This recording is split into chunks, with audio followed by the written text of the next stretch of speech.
Olá, eu sou o Macorati e esta é a nossa videoaula semanal, publicada toda segunda-feira no portal macorati.net. Eu vou continuar com o design tático usando a abordagem do DDD para modelar o nosso sistema de venda. Nós estamos focando no nosso Core Domain, gestão de pedidos, onde nós temos o aggregate pedido, o aggregate root representado pela entidade pedido e as entidades membro, item pedido, pagamento e o value object, endereço entrega, cujo código e testes de unidade nós definimos na semana anterior. Então, o nosso objetivo nesta aula vai ser definir o código da entidade item pedido e realizar os testes de unidade para item pedido. Então, eu vou iniciar justificando por que item pedido é uma entidade. Nós estamos assumindo que item pedido é uma entidade,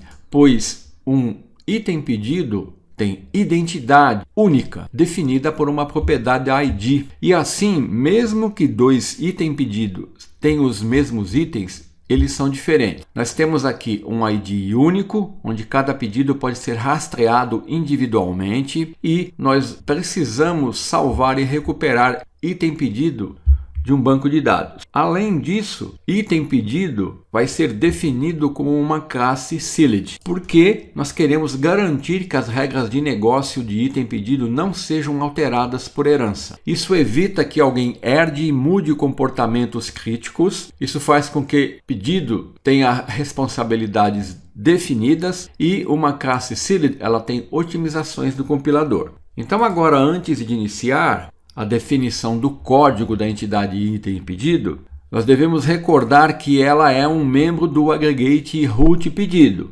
E no DDD, cada aggregate root é responsável por garantir a consistência interna do seu conjunto de entidades e value objects. Assim, item pedido representa um produto que foi adicionado a um pedido e ele precisa manter um snapshot do preço unitário e do nome do produto no momento da venda, pois o preço e o nome de um produto pode mudar depois e o histórico do pedido não deve ser alterado. Além disso, item pedido precisa garantir invariantes, por exemplo, não permitir que a quantidade seja zero ou negativa, nem que o preço unitário seja menor ou igual a zero. E a entidade pedido, ela vai herdar da nossa classe base entity, que vai fornecer o ID, a data da criação e a data de atualização. E ela vai seguir os princípios do Clean Code, construtor privado, encapsulamento e métodos que expressam comportamento de domínio, como aplicar desconto, adicionar unidades, etc. Então agora eu vou abrir aqui o nosso projeto no Visual Studio e vou iniciar a criação da classe item pedido e a definição do seu código. Então nós vamos aqui no nosso projeto Vendas Domain. Aqui eu tenho a pasta Entities e é nessa pasta onde eu vou criar as entidades do meu domínio. Então eu vou vir aqui em Project, Add Class e vou criar essa classe item pedido. Então essa classe ela vai ser pública e ela vai ser selada e ela vai herdar da nossa classe base Entity. Então aqui eu vou incluir uma referência, a esse namespace, aonde foi definida a classe Entity. Então, com isso, eu estou definindo uma classe concreta do domínio que herda a identidade e o comportamento da classe base Entity. O uso do sealed aqui evita heranças indevidas e reforça o design de entidades imutáveis. Então, eu vou iniciar definindo agora as propriedades do domínio. Então, nas propriedades, eu vou usar o get público e o set privado para proteger a consistência do domínio. Então eu vou iniciar definindo a propriedade que representa o identificador do produto referenciado, produto ID. Aqui eu estou definindo o tipo de produto ID como um GUID. Eu estou usando o GUID aqui para identificar entidades, porque ele vai garantir um identificador único global. Ele independe do banco ou do ambiente e eu usando o GUID não vou expor informações sequenciais, como um ID incremental faz, aumentando assim a segurança. A seguir eu vou definir a propriedade nome produto, como uma string, e aqui ó, o set private. Então, o objetivo de usar aqui nome produto é para garantir a autonomia e a consistência histórica do agregado pedido. Porque um pedido, uma vez finalizado, ele é um registro histórico de uma transação que aconteceu em um ponto específico do tempo. Então imagine que um cliente hoje ele faça uma compra, ele compra um item, por exemplo, iPhone 15. Então o item pedido vai ser criado com o preço unitário de hoje e com o nome do produto iPhone 5. Se daqui a 6 meses a equipe de marketing decidir mudar o nome do produto no catálogo para iPhone 15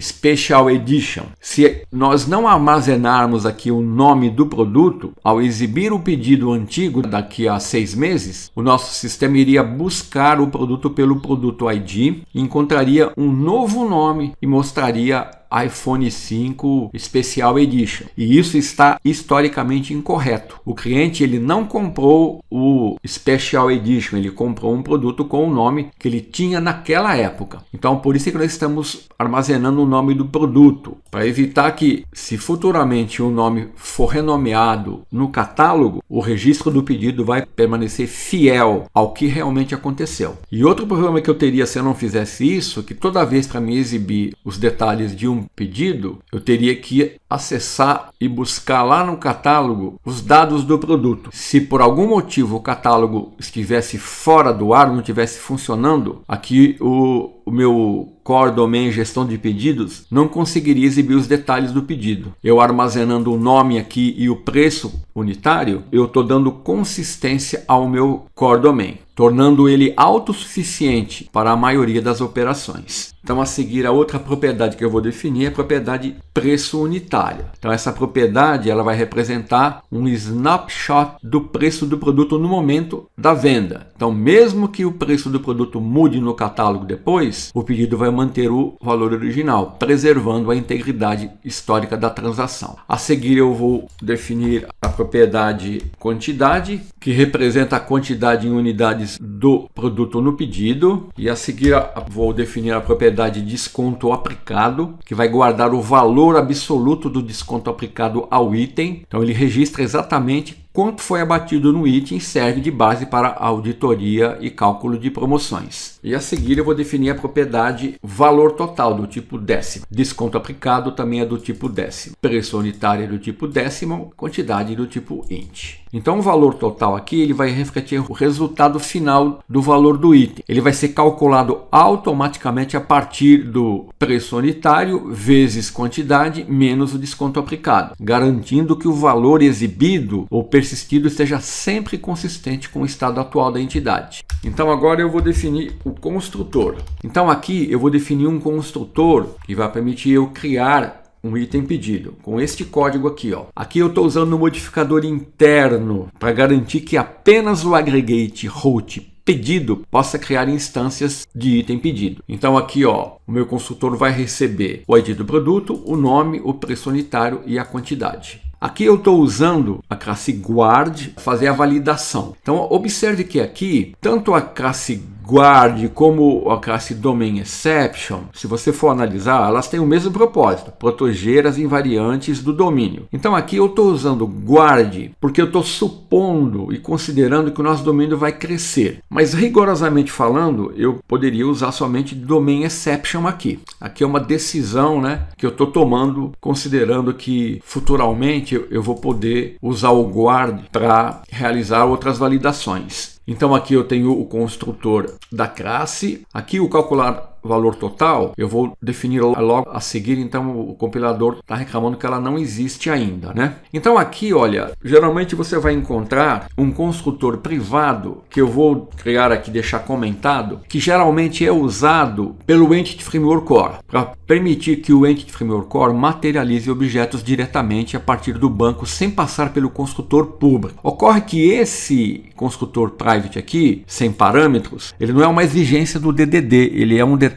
técnico do ORM. Então, se o Entity Framework Core conseguir usar o construtor principal internal aqui, ó, nós podemos eliminar essa definição. E é isso que eu vou fazer, porque atualmente o Entity Framework Core geralmente não está precisando mais deste recurso. Então, a seguir eu vou definir o método aplicar desconto, que tem a função de aplicar um desconto no item. Ele vai garantir que o valor do desconto seja válido, não pode ser negativo, não pode ultrapassar o valor total do item. E aqui eu estou usando a classe guard para fazer isso, essas verificações. Então, após aplicar o desconto, o método vai atualizar a data de modificação e fazer o recálculo do valor total do item. Assim, o estado do objeto permanece sempre coerente com as regras do domínio. A seguir, eu vou definir um método adicionar unidades, que é usado quando o cliente quer aumentar a quantidade de um produto em um pedido. Então, primeiro ele valida, que o número de unidades informado seja positivo, depois atualiza a quantidade, marca a data de atualização e recalcula o total do item. Então, perceba que com isso eu não estou permitindo a modificação direta da propriedade quantidade aqui, ó. Isso é feito através desse método. E o outro método que eu vou usar, que vai fazer a operação inversa, é o método remover unidades. Ele permite retirar unidades de um item existente. Então ele vai aplicar 3 regras importantes do domínio. Não é possível remover 0 ou um número negativo de unidades. Não se pode remover mais do que o total existente. E um item, ele nunca pode ficar com quantidade 0. Neste caso, ele deve ser removido do pedido por um método específico da classe pedido. Então essas validações refletem as regras do negócio e evitam que o agregado entre em um estado inconsistente. Vou definir agora um método para atualizar o preço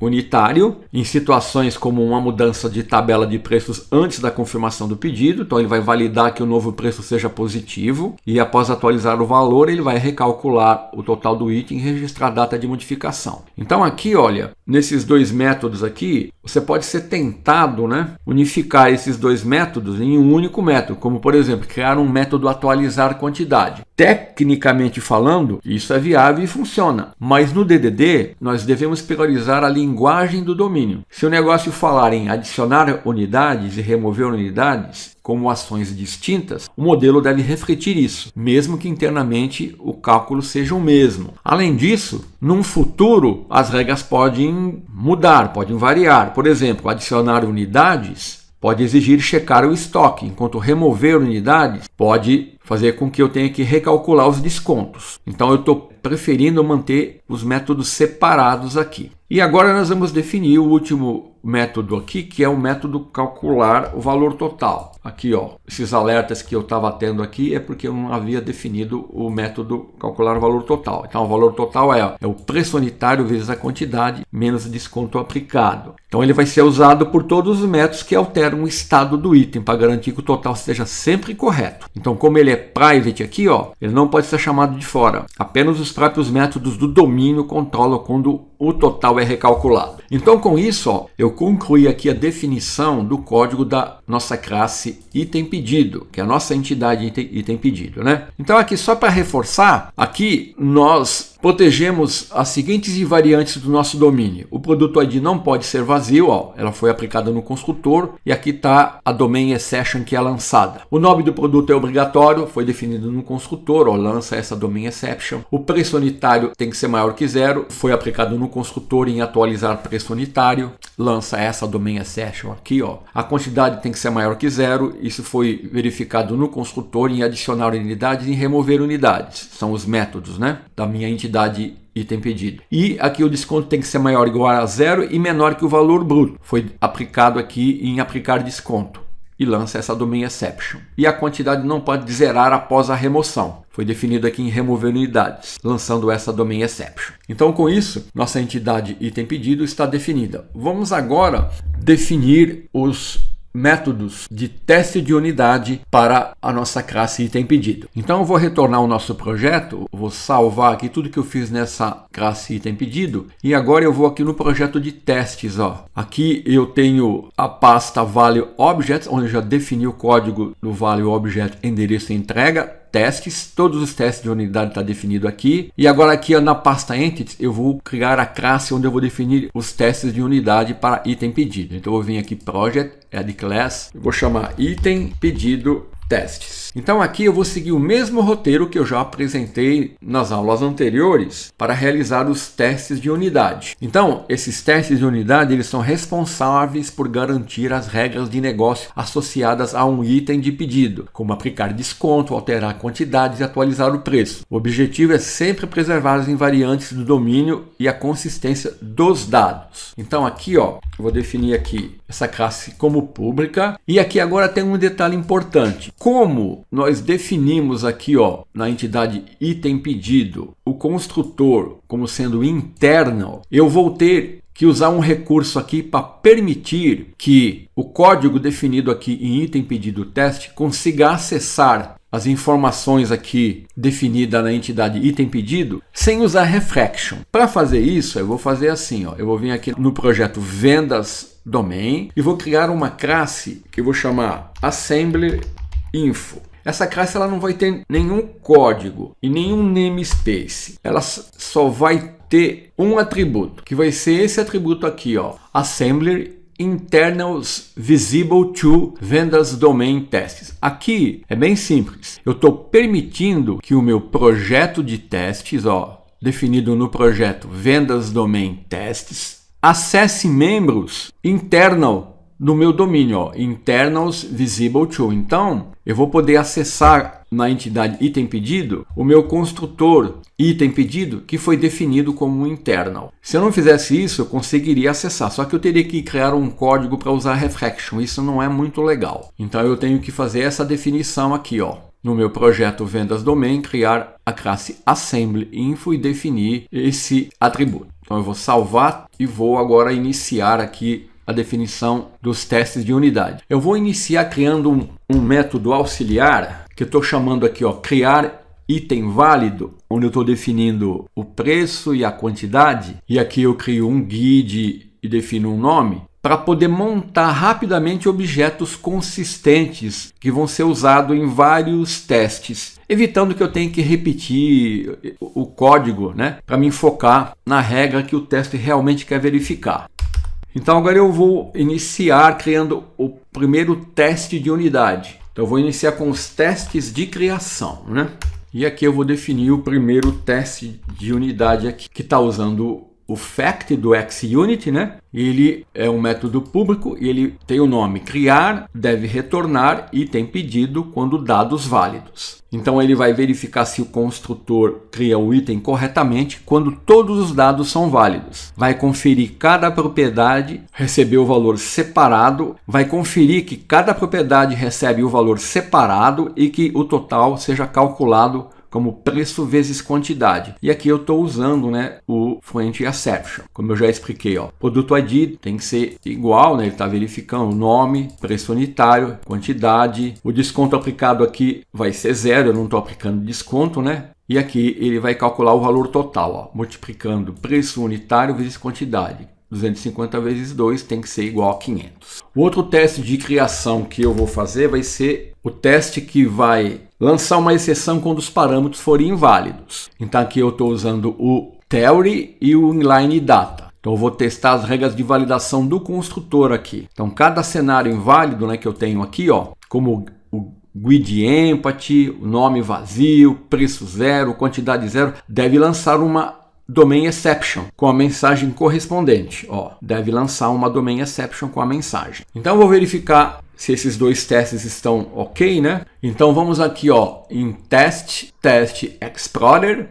Ele vai abrir aqui o gerenciador de teste, ó, vendas domain testes, vendas domain testes entities, é aqui que eu estou testando, ó, item pedido testes. Então aqui eu tenho 5 testes. Vou mandar rodar todos. Ele vai executar. Então observe que aqui, ó, 2 passaram, ó, o deve criar pedido com sucesso quando dados válidos passou. E aqui, quando ele deve lançar uma exceção, 2 passaram e 2 falharam.